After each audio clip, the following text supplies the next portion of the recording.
What is actually this cipher is और cipher की implications क्या हैं। असल में साइफर जो है वो कैसे मोड ऑफ कम्युनिकेशंस जो हैं वो उनको टेकअप करता है। उसका जो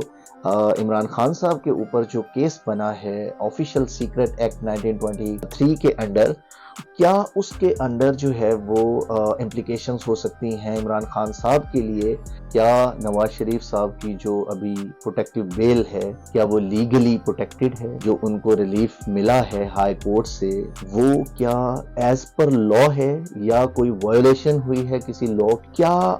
आइंदा आने वाले टाइम में फ्यूचर में क्या वो इलेक्शन कंटेस्ट कर पाएंगे। क्या कॉन्स्टिट्यूशनल वायरीज जो हैं क्या वो चैलेंज होंगी। क्या जो टाइम लिमिटेशन था वो इसको अफेक्ट कर सकता है। क्या कन्विक्टेड पर्सन जो कि कॉन्स्टिट्यूशन ऑफ पाकिस्तान में प्रोवाइडेड है कि वो 5 इयर्स तक लिमिटाइज किया है कॉन्स्टिट्यूशन में, क्या इसमें लाइफ टाइम जो डिस्क्वालिफिकेशन है उसका क्या उसमें रोल हो सकता है इन नवाज शरीफ साहब केस जो है।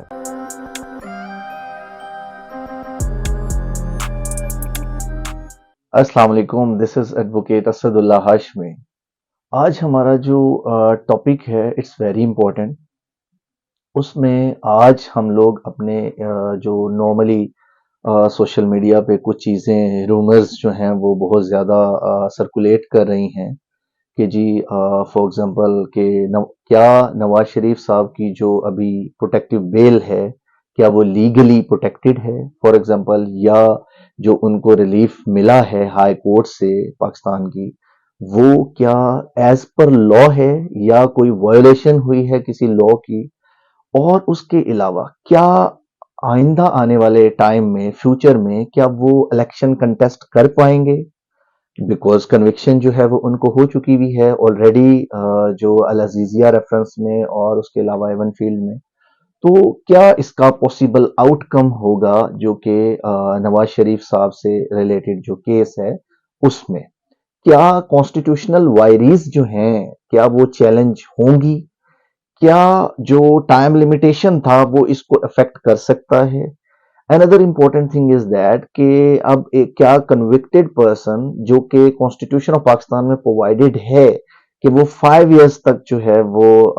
लिमिटाइज किया है कॉन्स्टिट्यूशन में कि 5 इयर्स तक जो है वो इलेक्शन कंटेस्ट नहीं कर सकता, डिस्क्वालीफाई होता है।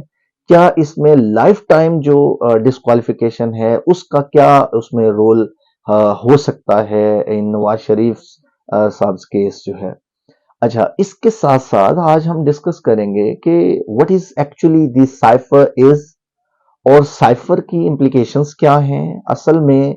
साइफर जो है वो कैसे मोड ऑफ कम्युनिकेशंस जो हैं वो उनको टेकअप करता है, यानी एम्बेसडर्स और पाकिस्तान के जितने भी ऑफिशियल्स हैं जैसे प्राइम मिनिस्टर्स हैं या उनके ऑफिशियल कम्युनिकेशन में कैसे रोल प्ले करता है। और उसका जो इमरान खान साहब के ऊपर जो केस बना है ऑफिशियल सीक्रेट एक्ट 1923 के अंडर,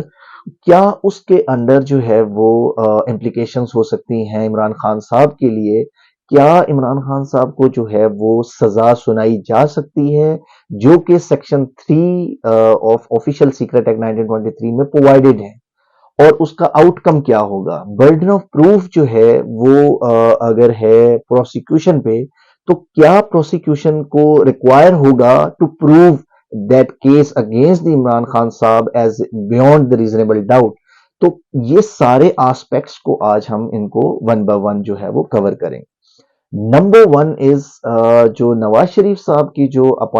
ये जो अभी प्रोटेक्टिव बेल है, लोग इसको कंफ्यूज कर रहे हैं कि जी देखिए ये बेल है और ये इलीगल हुई है और ये वो ऑल दैट इसके अंदर। लेकिन इंपॉर्टेंट एस्पेक्ट इसमें ये है,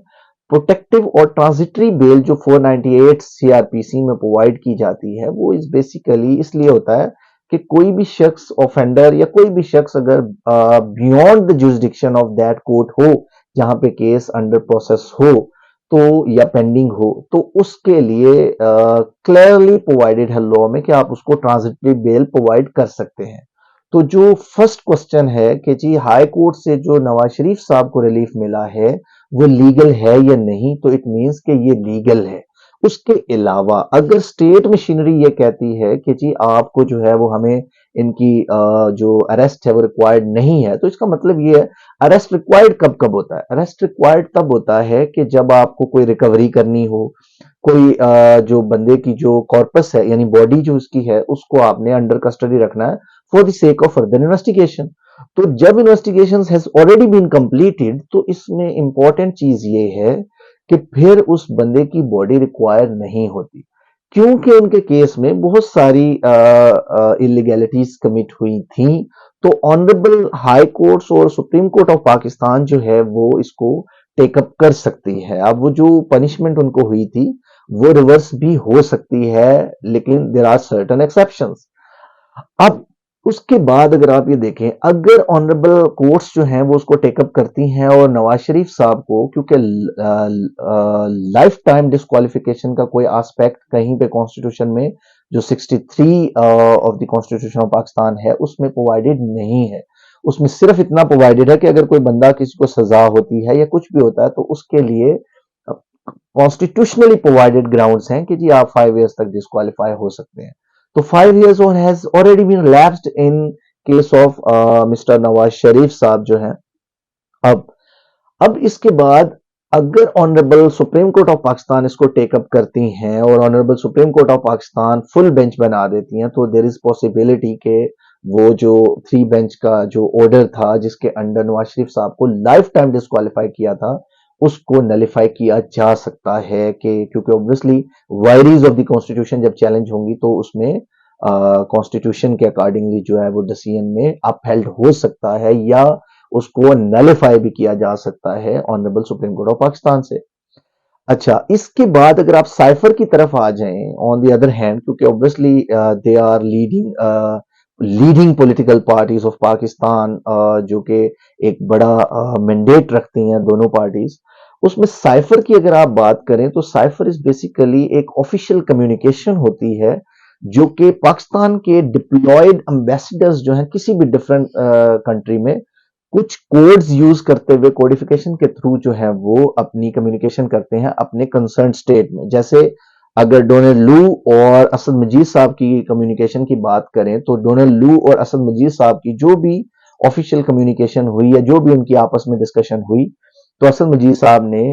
वो जो है साइफर के थ्रू थ्रू डिफरेंट कोडिफिकेशन, एक लैंग्वेज होती है, कोड्स के थ्रू जो है वो उन्हें आइडेंटिफाई किया जाता है, तो वो उसके थ्रू साइफर जो है वो भेजा जाता है अपने मुल्क में जिसको वो एड्रेस किया जाता है उसके पास, और वो उसको रीड आउट करके then he is duty bound under official secret act 1923 के वो उस डॉक्यूमेंट को ऑफिशियल रिकॉर्ड में फॉरन उसको पढ़ के विदाउट डिस्क्लोजिंग टू एनीवन वो उसको जो है वो सबमिट करवा देगा, वहां रिकॉर्ड का हिस्सा बन जाता है। अब खान साहब के केस में मामला क्या हुआ? खान साहब के केस में ये हुआ कि जी although there was a threat या alleged threat जो although it has been denied by the USA, the representatives of the United States of America, लेकिन फिर भी अब इमरान खान साहब ने जो है वो खुद इसको डिफरेंट टॉक शोज में डिफरेंट जो है वो सोशल मीडिया चैनल्स पे क्लियरली इसको एक्सेप्ट किया कि जो साइफर है वो उन्होंने पब्लिकली लहरा दिया। पहली बात ये कि जो पब्लिक ऑफिशियल होता है, ऑफिस होल्डर होता है, वो साइफर को अपने पास रिटेन नहीं कर सकता। पहली इलीगैलिटी ये हुई। देन रिटेन करने के बाद उसको वो किसी और पर्सन को ऑफिशियल सीक्रेट्स की वायोलेशन करते हुए किसी और को डिस्क्लोज नहीं कर सकता। अब हुआ क्या कि वो साइफर इमरान खान साहब के पास आया, farmer prime minister of Pakistan, उनके पास आया, उन्होंने वो रीड आउट किया, उसको ट्रांसलेट करवाया और देन जो है वो उन्होंने उसको लहराया। सारे मतलब all of you know about it कि जी वो जो सोशल मीडिया पे जो है वो उन्होंने लहरा दिया। फिर उसको ट्रांसलेशन जो थी कि जी कॉन्स्पिरेसी हुई कि जी डोनाल्ड लूज ने कहा कि जी आप जो हैं अपने said Imran Khan to mend his ways और otherwise we will move the vote of no confidence. तो इमरान खान साहब ने ये अलेज किया कि जी वोट ऑफ नो कॉन्फिडेंस वहां से कॉन्स्पायर हुआ, दैट्स वाई जो है वो मेरी हुकूमत विद इन अ वीक गिरा दी गई। अब मामला ये है कि ये सब सारा कुछ बीच में कंक्लूड हो जाता है तो ऑफिशियल सीक्रेट एक्ट में वायोलेशन तो हो गई। Half of the violation has been accepted by the Imran Khan साहब, और उनके जो फॉरेन मिनिस्टर शाह महमूद कुरैशी साहब के जी साइफर आया, इमरान खान साहब ने रिटेन किया। प्रिंसिपल सेक्रेटरी आजम खान साहब कहते हैं कि जी मैंने इसको जो है वो मुझे हमें रिटर्न नहीं किया, वो इमरान खान साहब ने खुद रिटेन कर लिया। अब वो जो डॉक्यूमेंट है वो रिटेन किया गया और उसके बाद ट्रांसलेट हुआ और astonishingly ये जो डॉक्यूमेंट है ये पब्लिश हो जाता है यूएसए के एक न्यूज़पेपर में, जिसके अंदर उन्होंने ये सारी चीजें अलेज कर दी और पूरा साइफर जो है वो उसके अंदर हो गया। अब इससे क्या होता है, क्या एस्पेक्ट हो सकता है? नंबर वन, क्या इस साइफर लीकेज से, ये जो साइफर का जो डॉक्यूमेंट लीक हुआ यूएस के एक न्यूज एजेंसी को, क्या वो डॉक्यूमेंट इमरान खान साहब ने जो है वो वहां पे भेजा for the sake of to get their support और वट एवर, कोई भी स्टैंस हो सकता है? क्या उस साइफर के वहां लीक होने से पाकिस्तान की नेशनल सिक्योरिटी एट स्टेक आ गई या नहीं? ये इंपॉर्टेंट क्वेश्चन है।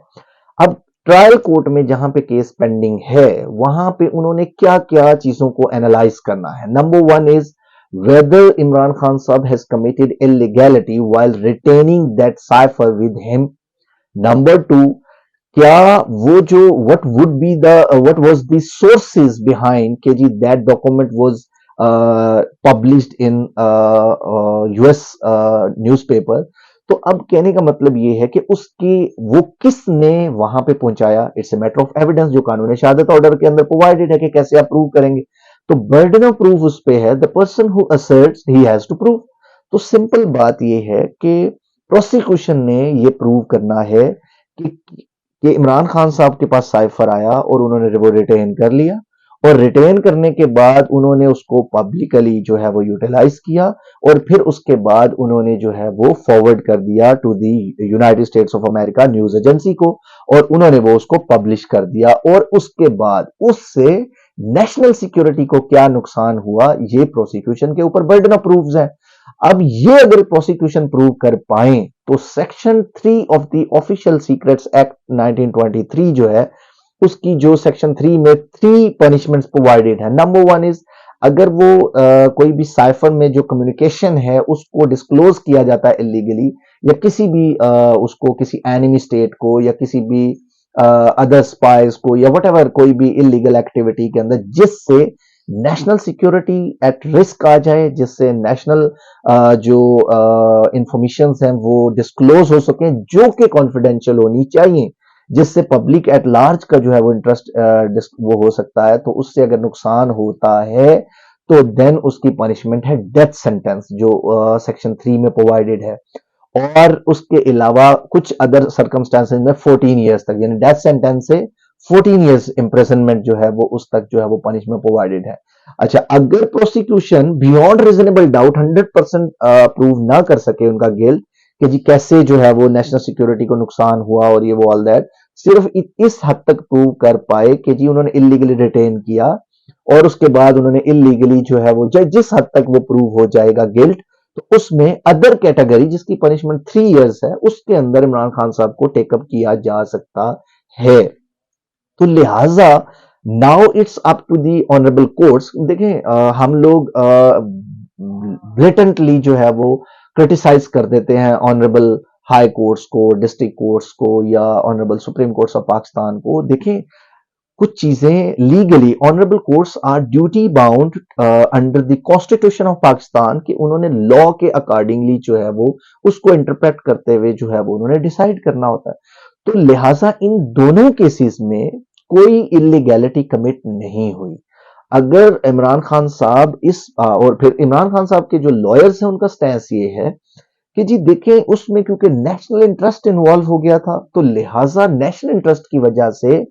हम जो है, क्योंकि वो पब्लिकली डिस्क्लोजर से इसका कोई इफेक्ट नहीं होता, तो पब्लिकली डिस्क्लोज इसलिए किया गया था क्योंकि पब्लिक के मैंडेट से वो आए थे, इलेक्टेड गवर्नमेंट थी, तो लिहाजा उसको जो है वो नलिफाई करना चाहिए, तो इसलिए उन्होंने उसको डिस्क्लोज कर दिया। तो मेरी आज का इसको हम कंक्लूड करेंगे कि देखिए नवाज शरीफ साहब के केस में जो बेल हुई, ट्रांजिटरी बेल, फिर प्रोटेक्टिव बेल, उसके अलावा जो भी जो उधर से नैब की तरफ से कंसेंट आ गया, तो जब अथॉरिटी ये कह देती है कि हम इनकी अरेस्ट रिक्वायर्ड नहीं है तो court is duty bound as per law, उन्होंने डिसाइड करना होता है उसको। तो इसमें कोई इलीगैलिटी कमिट नहीं हुई। तो जजेस जो होते हैं वो माशाल्लाह बड़े सीजन्ड और इंटेलेक्चुअल होते हैं और लॉ की अवेयरनेस होती है, उनकी पूरी टीम होती है जो चीजों को जो है वो टेकअप करती है। और वो वन ऑफ दी लाइक आप ये कह सकते हैं कि लॉ को बेहतरीन तरीके से अंडरस्टैंडिंग जो है वो उनकी होती है और लॉयर्स उसमें असिस्टिव रोल प्ले कर रहे होते हैं। तो लॉयर्स ने या जजेस ने कोई भी पर्सनली अपनी तरफ से कुछ नहीं कहना होता। Whatever provided in the documents, whatever provided in the constitution, whatever provided in any other law of land, उसके accordingly honourable supreme court, honourable high courts और ऑनरेबल डिस्ट्रिक्ट कोर्ट्स जो है वो उन्होंने उसको decide करना होता है। तो लिहाजा let's wait for the orders of the honourable high court and supreme court of Pakistan in the Nawaz Sharif case. हम मेरा आज का जो पॉइंट ऑफ व्यू ये था कि because most of the colleagues, even my colleagues, lawyers, bureaucrats और बहुत सारे हमारे दोस्त अहबाब जो हैं, दे वर सेइंग के असद साहब आपका जो है वो लीगल ओपिनियन अभी तक इस बारे में नहीं आया कि वेदर द बेल और transitory bail of the prime minister, former prime minister of Nawaz Sharif साहब वाज इज लीगल और नॉट। और उसके अलावा क्या whether the cipher case against the Imran Khan साहब under the official secret act 1923 is as per law, और whether this case is real case और not, के what would be the chances under that case के whether the Imran Khan sahab can be convicted by the honorable courts of law or whether he can be acquitted। तो acquittal के लिए required ये है कि अगर इमरान खान साहब अपना रोल जो है वो जो है वो उनके जो काउंसिल्स हैं, डिफेंस काउंसिल, वो जो है उसके उनको ये डिसप्रूव कर दें कि प्रोसिक्यूशन ने जो है वो जो भी एलिगेशंस लगाए हैं उसके अंडर इमरान खान साहब के जो भी वो हैं, तो उसको जो है वो